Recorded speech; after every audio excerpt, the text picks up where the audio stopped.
As dawn crept over the vast Pacific on June 4, 1942, the world's most feared naval force, the Imperial Japanese Navy, steamed forward with supreme confidence, believing they were about to crush the last remnants of American power at Midway, unaware that on this day, in these waters, their dominance would begin to die, not slowly, not over months, but in a single violent sunrise that would echo across the war, because deep inside a cramped, dim room thousands of miles away in Hawaii, American codebreakers had done the impossible.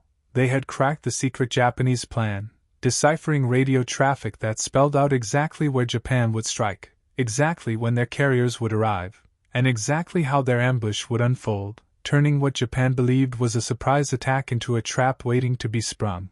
And so as Japanese sailors cleaned their decks and pilots prepared their aircraft for the opening strike, they had no idea that the enemy they believed crippled and demoralized after Pearl Harbor was actually watching them, waiting for them, ready for them, and that the next few hours would decide not just the fate of a battle, but the fate of the war in the Pacific, because while Admiral Isoroku Yamamoto envisioned Midway as the knockout blow that would force America to negotiate, Admiral Chester Nimitz understood the truth: Japan's power was at its peak.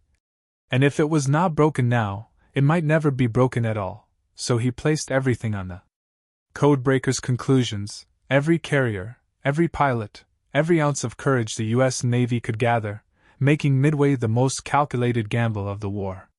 Yet on the Japanese decks that morning, confidence reigned.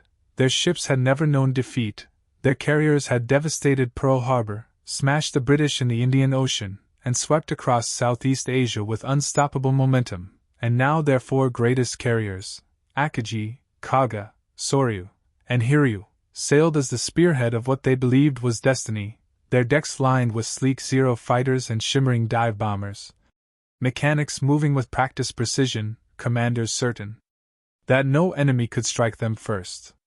But reality was about to tear through that illusion with the force of 1,000 storms, because while Japanese scouts searched desperately for the American fleet, they did not know that U.S. carriers Yorktown, Enterprise, and Hornet were already positioned to attack, their aircraft primed, engines warming, pilots bracing for a mission many did not expect to return from, knowing full well that if they failed, Midway Island could fall. Hawaii could be threatened, and the Pacific might belong to Japan for years to come. Still, the Americans launched squadrons of torpedo planes, dive bombers, and fighters climbing into the morning sky, their formations scattered by weather, their fuel limited, their chances slim, yet they advanced anyway, driven not by confidence but by pure resolve, and below them the ocean shimmered as if unaware that history's weight hung upon its waves.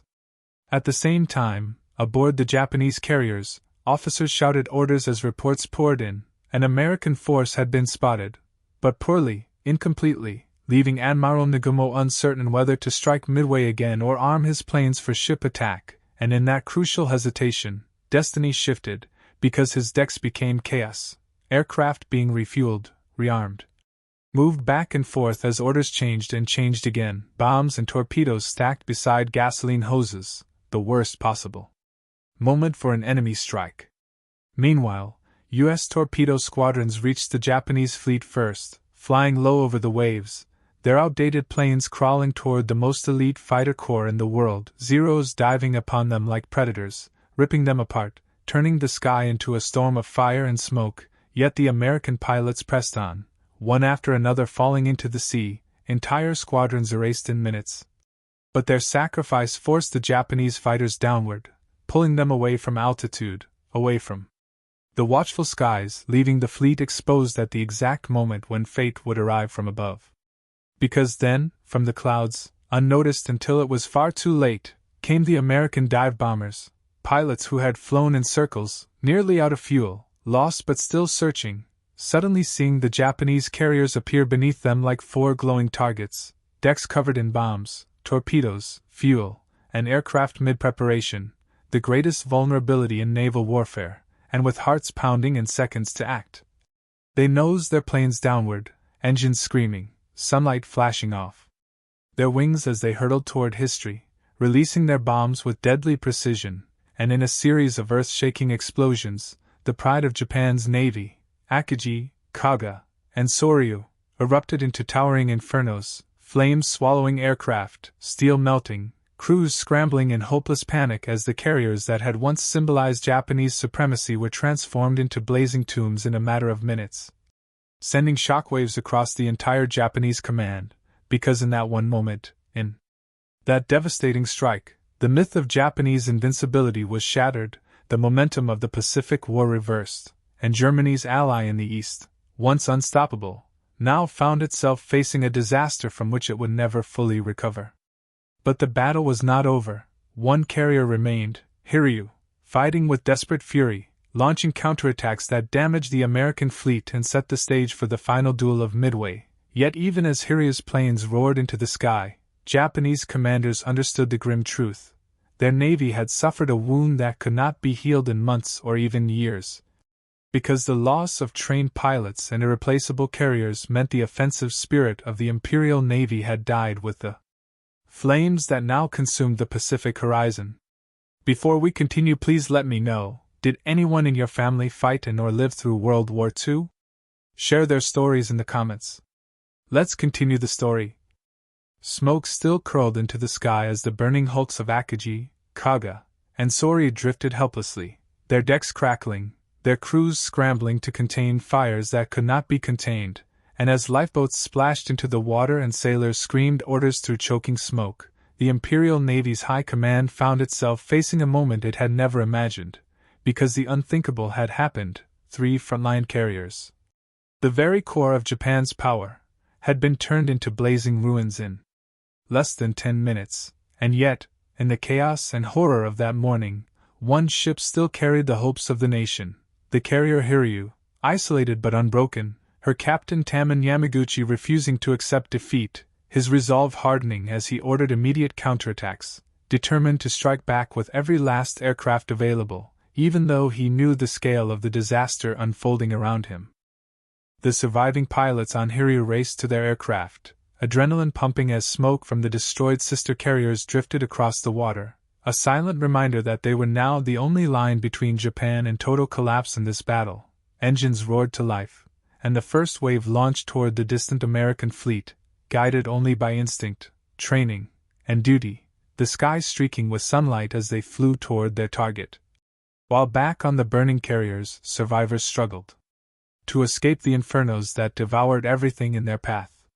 Meanwhile, aboard the American carriers Enterprise, Yorktown, and Hornet, crews braced as spotters shouted warnings, enemy aircraft inbound, and once again the sky became a battlefield, with tracer rounds streaking past American fighters as they scrambled to intercept the Japanese dive bombers barreling toward the fleet with deadly intent, and though many were shot down, enough broke through to unleash their fury. Bombs screamed downward, slamming into Yorktown with devastating impact. Explosions ripping through her decks, flames shooting upward, sailors hurled across steel plating as the great carrier shuddered and began listing, not sinking yet, but wounded, limping, fighting for survival with pumps roaring, damaged crews swarming through smoke-filled corridors, determined to keep her afloat for as long as possible.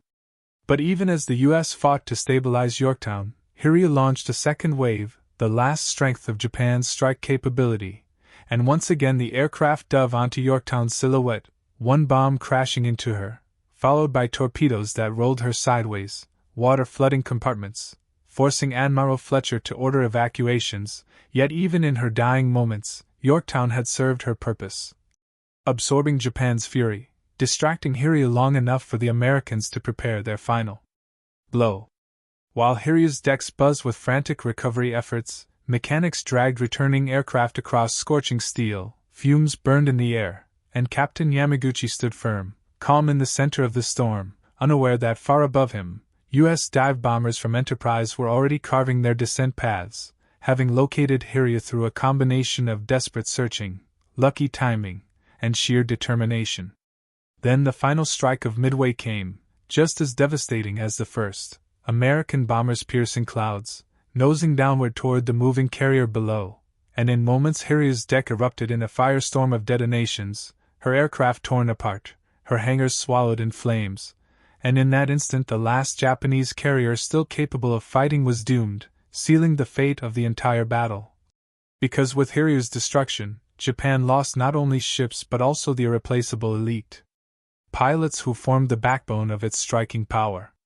As fires raged uncontrollably and Yamaguchi refused to abandon his ship, choosing instead to go down with his crew, the broader implications of Midway were already echoing far beyond the Pacific horizon. Japan had lost 4 carriers in a single day, veteran carriers, crucial carriers, the best carriers in its arsenal, along with hundreds of trained aviators whose skill could not be reproduced quickly enough to sustain a long war. Meanwhile, America still had industry, manpower, and the capacity to build. Even as Yorktown struggled and sank, Japan's staggering losses were far worse, and in Tokyo, the news hit like a silent earthquake, shaking the confidence of admirals who had believed their empire unstoppable, leaving them stunned and grasping for answers. How had the Americans known Japan's plans so precisely? How had the U.S. been waiting instead of running? Why had the once flawless Zero escorts been caught out of position? No one dared admit the truth. U.S. codebreakers had turned Japan's strength into its weakness, predicting their movements with terrifying accuracy. But on the blood-soaked decks of the Pacific that day, the sailors did not think of strategy. They thought of survival, of duty, of the desperate scramble to rescue comrades from burning ships, of black oil spreading across shimmering waves, of the bitter shock of seeing the pride of the Imperial Navy, ships once believed invincible, reduced to twisted, smoldering ruins. And as night fell over the battered fleets, the ocean carried the weight of history. Midway was not just another battle, it was the dividing line between the rise and fall of Japan's naval empire, a single day that would ripple through every decision, every campaign, and every corner of the Pacific War that followed. If you already watched till this part, so please comment below your city name. Let's continue the story. Night settled over the Pacific like a shroud, the waves illuminated only by the distant glow of burning carriers and drifting debris, and as rescue operations continued under the dim light of search lamps, the magnitude of what had happened at Midway began to reveal itself with brutal clarity. Japan's greatest naval weapon, its carrier strike force, had been shattered in a matter of hours, leaving survivors clinging to life rafts, coughing from smoke, staring back at the rising columns of fire that marked the graves of thousands of their comrades. Meanwhile, deep beneath the surface of the ocean, wreckage from Akagi, Kaga, Soryu, and Hiryu settled onto the seafloor like steel tombstones, each holding the final echoes of their crew's desperate final moments. But the destruction of the carriers was only the beginning of the collapse, because once the Imperial Navy lost its elite aviators, men who had trained for years, men whose skills could not be cheaply replaced, the future of Japan's air power dimmed instantly, and commanders in Tokyo understood that while ships could be built again, the pilots who made them deadly were gone forever, extinguished in a single catastrophic day. Simultaneously, American aviators returned to their carriers bruised, exhausted, grieving fallen wingmen, yet triumphant in a victory so monumental they could barely comprehend it, the decks erupting in cheers, embraces, and relief as the morning sun revealed a battlefield transformed by American resilience and precision. Back home, the victory would later be hailed as a miracle, as strategy executed perfectly, as bravery immortalized, but in the moment, aboard the American carriers, it was simply the knowledge that they had survived a fight that could easily have destroyed them had luck swung even slightly the other way, because Midway was a knife-edge battle decided by minutes, decisions, weather, timing, and the courage of pilots who dove through storms of anti-aircraft fire knowing many would not return, and while the crews repaired damage, buried the fallen at sea, and prepared for whatever came next, across the ocean in Japan, the shockwaves of Midway struck the Imperial General Staff with full force, igniting arguments, disbelief, and fear behind closed doors. Admirals struggled to explain how their fleet, one believed to be the finest in the world, had been ambushed so perfectly. Some blamed luck, others blamed incompetence, still others blamed incomplete reconnaissance or miscommunication, but no one yet suspected the real reason: that American codebreakers had read their plans like an open book, turning Japan's meticulous strategy into a predictable script that the U.S. Navy used to devastating advantage. The truth, that the Allies had broken the supposedly impregnable JN-25 naval code, would only surface after the war.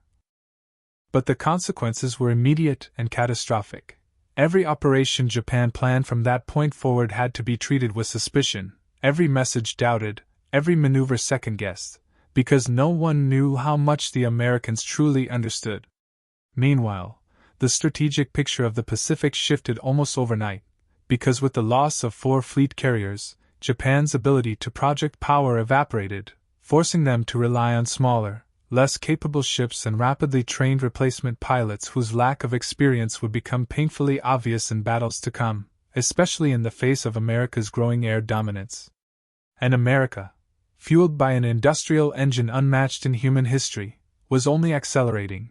Yards along the west coast were churning out new carriers, destroyers, submarines, planes, and ammunition at a pace Japan could never hope to match, while factories in Detroit, Chicago, Pittsburgh, and Los Angeles operated day and night, forging not just machines but the steel backbone of a global military machine.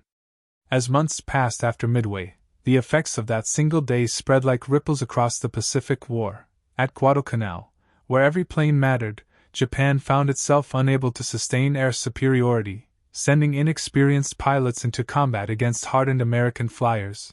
In the Solomon Islands, a string of brutal naval clashes forced Japan to fight with dwindling resources and shrinking carrier forces. And in the Philippine Sea 2 years later, Japan's hopes of rebuilding its naval aviation were crushed entirely in what American pilots mockingly called the Great Marianas Turkey Shoot, where Japan's inexperienced aviators were slaughtered in staggering numbers, the final proof that Midway had dealt a wound that could never be healed. Yet even then, Japan refused to surrender its ambitions, pushing on with desperation, converting ships, modifying tactics, even turning to kamikaze missions as its last attempt to slow the American advance, a tragic reflection of how far the mighty Imperial Navy had fallen since its gleaming triumphs in early 1942.